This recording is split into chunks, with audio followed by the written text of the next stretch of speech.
வணக்கம். விஜயின் கடைசி படமான ஜனநாயகன் படத்திற்கு புதிய சிக்கலானது எழுந்திருக்கிறது. திட்டமிட்டபடி ரிலீஸ் ஆகுமா என்று ரசிகர்கள் தற்பொழுது எதிர்பார்ப்பில் காத்துக் கொண்டிருக்கின்றனர். விஜயின் கடைசி படத்தை எதிர்பார்த்து காத்திருக்கக்கூடிய ரசிகர்களுக்கு தற்பொழுது ஒரு அதிர்ச்சி செய்தியானது கிடைத்திருக்கிறது. குறிப்பாக அந்த படம் தற்பொழுது தணிக்கை சான்றிதழுக்கு அனுப்பப்பட்ட நிலையில் தற்பொழுது வரை ஜனநாயகன் படத்திற்கு தணிக்கை சான்றிதழ் என்பது வழங்கப்படவில்லை. வரக்கூடிய 9ஆம் தேதி படம் வெளியாக இருக்கிறது. 10ஆம் தேதி வெளியாகும் பராசக்தி படத்திற்கு UA சான்றிதழ் வழங்கப்பட்டிருக்கக்கூடிய நிலையில் ஜனநாயகன் படத்திற்கு தணிக்கை சான்றிதழ் வழங்காதது அதிர்ச்சிக்கு உள்ளாகி இருக்கிறது. அரசியல் பாதைக்கு திரும்பியதால் நடிகர் விஜய் சினிமாவில் இருந்து விலகுவதாக அறிவித்தார். அவர் நடிக்கும் கடைசி படம் ஜனநாயகன் என்பதால் படத்தின் மீதான எதிர்பார்ப்பு அதிகரித்திருக்கிறது. இந்த படம் வரும் ஜனவரி 9ஆம் தேதி திரையரங்குகளில் வெளியாகும் என எதிர்பார்க்கப்படுகிறது. சுமார் 450க்கும் மேற்பட்ட திரையரங்குகளில் தமிழ்நாட்டில் மட்டும் வெளியாக இருக்கிறது. வினோத் இயக்கியிருக்கக்கூடிய இந்த படத்தில் பூஜா ஹெக்டே கதாநாயகமாகவும் பாலிவுட் நடிகர் பாபி தியோல் வில்லனாகவும் நடித்திருக்கிறார்கள். மேலும் மமிதா பைஜு, நரேன்,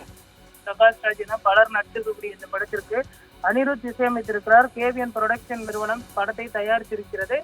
இந்த நிலையில் விஜய் நடித்திருக்கக்கூடிய ஜனநாயகன் படத்திற்கான அனைத்து பணிகளையும் முடிந்து கடந்த மாதம் தணிக்கைக்கு அனுப்பிய படக்குழு இதுவரை தணிக்கை சான்றிதழ் கிடைக்காததால் படத்தை வெளியிடுவதில் சிக்கல் எழுந்திருக்கிறது. மேலும் டிசம்பர் 19ஆம் தேதி படத்தை பார்த்த தணிக்கை குழு சில காட்சிகளை நீக்க கோரியிருந்ததாக தகவல் வெளியாகியிருந்தது. விஜயின் கடைசி படம் என கூறப்படக்கூடிய ஜனநாயகன் 9ஆம் தேதி வெளியாக இருக்கிறது. தற்பொழுது 6ஆம் தேதி மதியம் ஆகிவிட்டது. இன்னும் முன்பதிவு தொடங்காமல் இருப்பதும் குறிப்பிடத்தக்கது. இன்று இரவிற்குள் இந்த தணிக்கை சான்றிதழ் கிடைக்கும் என எதிர்பார்க்கப்படக்கூடிய நிலையில் சென்னை உயர் நீதிமன்றத்தை தயாரிப்பு நிறுவனம் அணுகியிருக்கிறது. உடனடியாக தணிக்கை சான்றிதழ் வழங்க வேண்டும் என்றும் அணுகியிருக்கக்கூடிய நிலையில் மதியம் 2:15 மணிக்கு அவசர வழக்காக இந்த படத்தின் வழக்கு எடுத்துக் கொள்ளப்பட இருக்கிறது. அதற்கு பின்புதான் உரிய உத்தரவுகளை தணிக்கை நிறுவனத்திற்கு நீதிமன்றம் வழங்கும் என்றும் எதிர்பார்க்கப்படுகிறது. இன்று இரவிற்குள் இந்த தணிக்கை சான்றிதழ் கிடைக்குமா, நாளை முன்பதிவு தொடங்குமா என்பதனை பொறுத்திருந்துதான் பார்க்க வேண்டும்.